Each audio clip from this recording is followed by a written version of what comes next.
बेटा बेटी दोनों ही ईश्वर की देन है। एक गांव में हरिनारायण जी का बड़ा परिवार रहता था। घर में खुशियां तो बहुत थी, लेकिन अब तक केवल बेटियां ही थीं। सबकी आंखों में यह उम्मीद रहती कि कभी तो घर में एक बेटा होगा।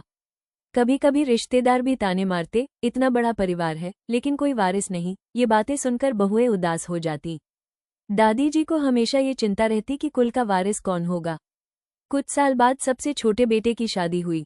बहू का नाम सुनीता था। सुनीता बहुत संस्कारी और मेहनती बहू थी। वह जल्दी ही सबकी प्यारी बन गई। वो बड़ों का सम्मान करती, बच्चों को प्यार देती और हर छोटी बड़ी जिम्मेदारी को मुस्कान के साथ निभाती। पूरे परिवार को लगता कि अब घर को पूरी तरह संभालने वाली बहू आ गई है।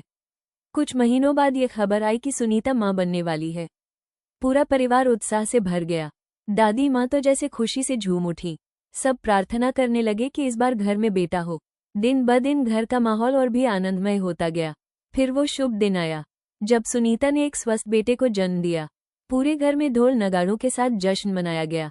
पड़ोसियों को मिठाई बांटी गई और गांव में ये खबर आग की तरह फैल गई। चमत्कार की तरह अद्भुत बात ये हुई कि जैसे ही छोटी बहू के बेटे का जन्म हुआ, इसके बाद बड़ी और मंझली बहुओं को भी बेटों का सुख मिला।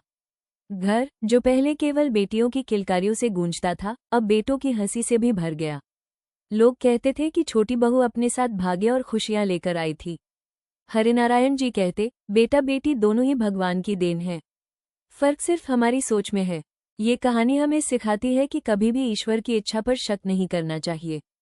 समय आने पर वो सब देता है जो इंसान के भाग्य में लिखा है।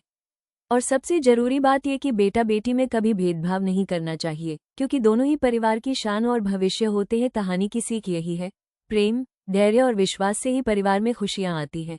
अगर कहानी पसंद आए तो लाइक करें, शेयर करें और सब्सक्राइब करें।